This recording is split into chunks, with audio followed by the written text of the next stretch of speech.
Hello, good evening and welcome back. We have one of the lesser news articles of the week, but nonetheless it is of a censorious nature and is therefore important to focus on. So as the headline reads, teenage Yob is ordered to pay £200 compensation to transgender police officer for shouting "Is it a boy or is it a girl?" at him. Yes, sure. Yob, not a nice thing to say. Should they be ordered to pay for speech? No. Is it derogatory at all saying, well, they're not a good person then? No. Are you suggesting then to say, is it a boy or is it a girl? He's saying that this person could be a woman, and therefore it's derogatory to call someone a woman. Is that really where you're going with this?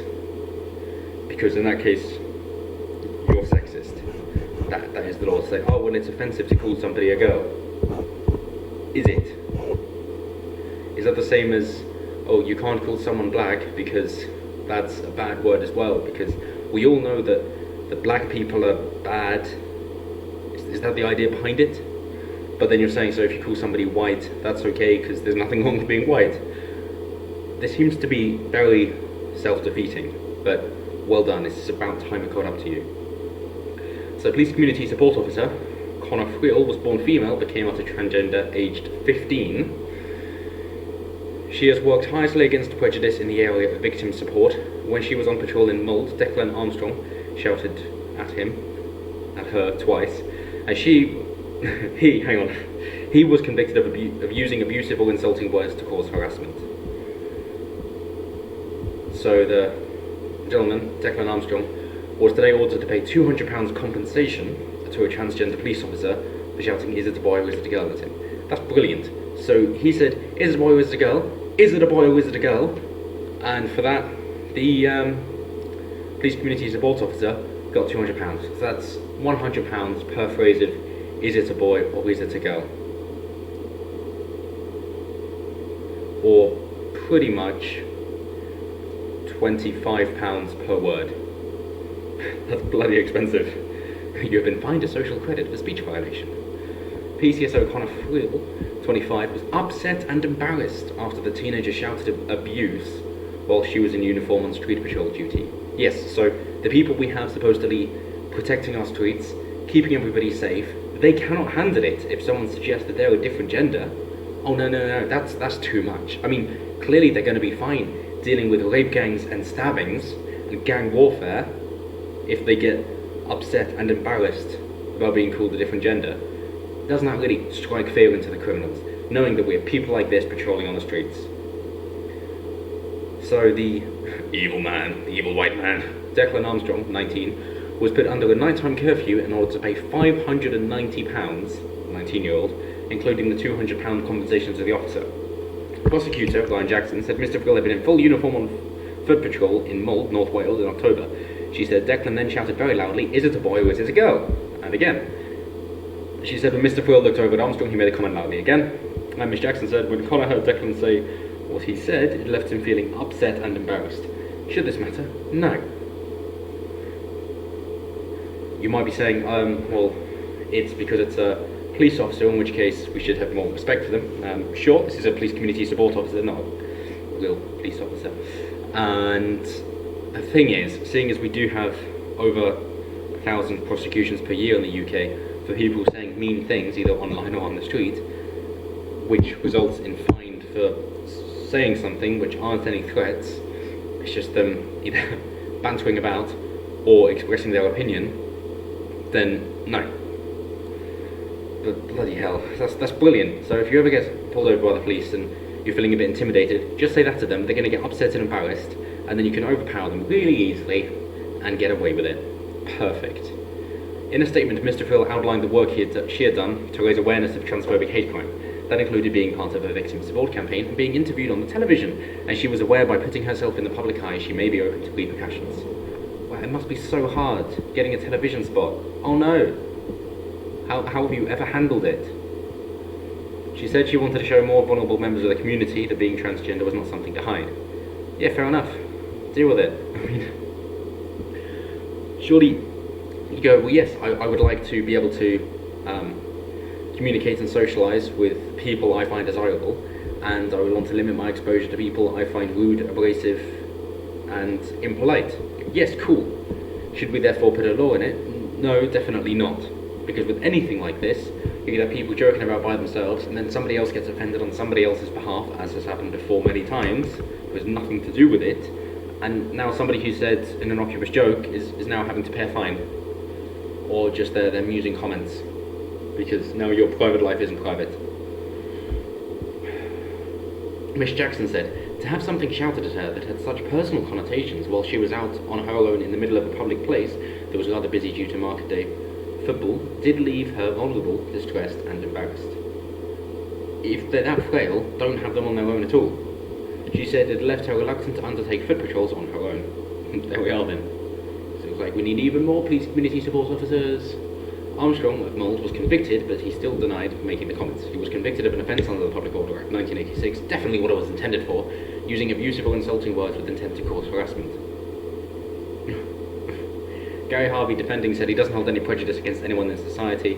He's been diagnosed with Asperger's syndrome and suffered from anxiety and depression. Trying to make light of a situation, but you don't get to do that. Oh no. And that's the fun thing, isn't it? That it's the emperor has no clothes. That you're going to have somebody who doesn't understand the social connotations and therefore just says something that is blatantly obvious, and now they're having to pay a fine. So, okay, cool, yeah, let's just fine all the people with mental inhibitions. Or is it going to be from a young age as well, and you're going to punish children who haven't been indoctrinated yet? Is that where you're going with this? Just to a point that people aren't actually allowed to speak the truth, and then you're just going to slowly morph that into something that's more evil, much more sinister. So the payment was £200 compensation to Mr. Friel, Miss Friel, for PCSO, a £90 victim surcharge, and £300 contribution to the prosecution costs. So half to the person who received it, and then half to the lawyers. Brilliant, just like divorces. You get a third, your wife gets a third, and the lawyers get a third. He was given a 12-week curfew requirement, ordering him to stay at his home address between 9 PM and 7 AM. Doubt that bothered him much. After the conviction, Edward Marsh at the CPS said, comments deliberately targeting a person in this way have no place in modern society.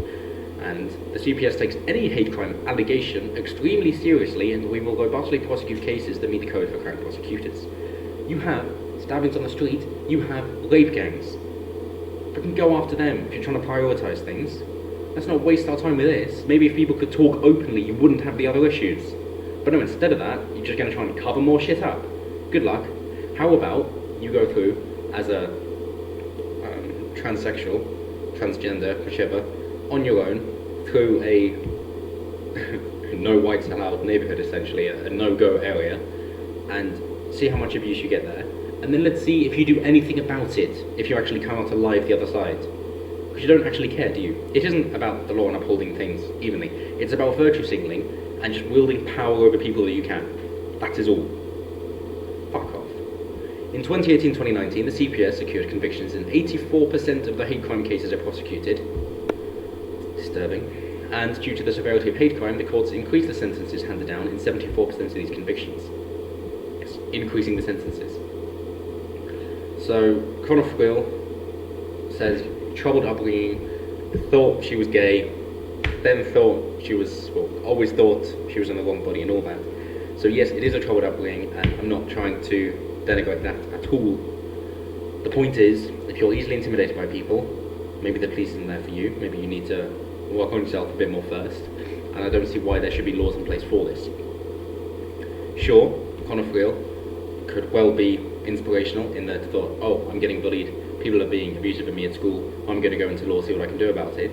But I think you've reached the wrong conclusions. So I do sympathise. Being bullied at school is never nice, but you should come out as a stronger person, not running to the state and then forcing somebody else to just wield a bigger stick. Because instead of trying to work things out, understand people and get to the bottom of it, you're just hitting them over the head harder than they can hit you. That's all. All you're doing is might is right. That is it. So, think about what you've done, think about what you can do for yourself, and, for fuck's sake, work on yourself, understand what it means to be you, be happy with who you are, and if you're not, then work on yourself until you are. Be confident with where you are and where you're going, because you're not going to be perfect now, nobody's perfect now, but at least go towards the ideal, and on your way you're increasing your competence, and therefore, although you're not happy with where you are right now, you're happy with where you're going, and therefore you're not insecure, but you're secure within yourself, and you're confident, and you don't need to go forcing other people to do things because of your insecurities.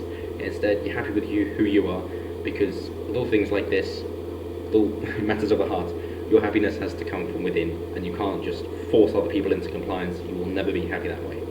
So work on yourself, understand what you need, develop some sort of fighting skills so that you're not intimidated from 18 words or 9 words said twice, and from then maybe you'll be a happier person because of it. So I think you've made a terrible decision, but I think you can work to rectify it, be a happier person, and help out other people more, as police officers should do. So until next time, have a good one.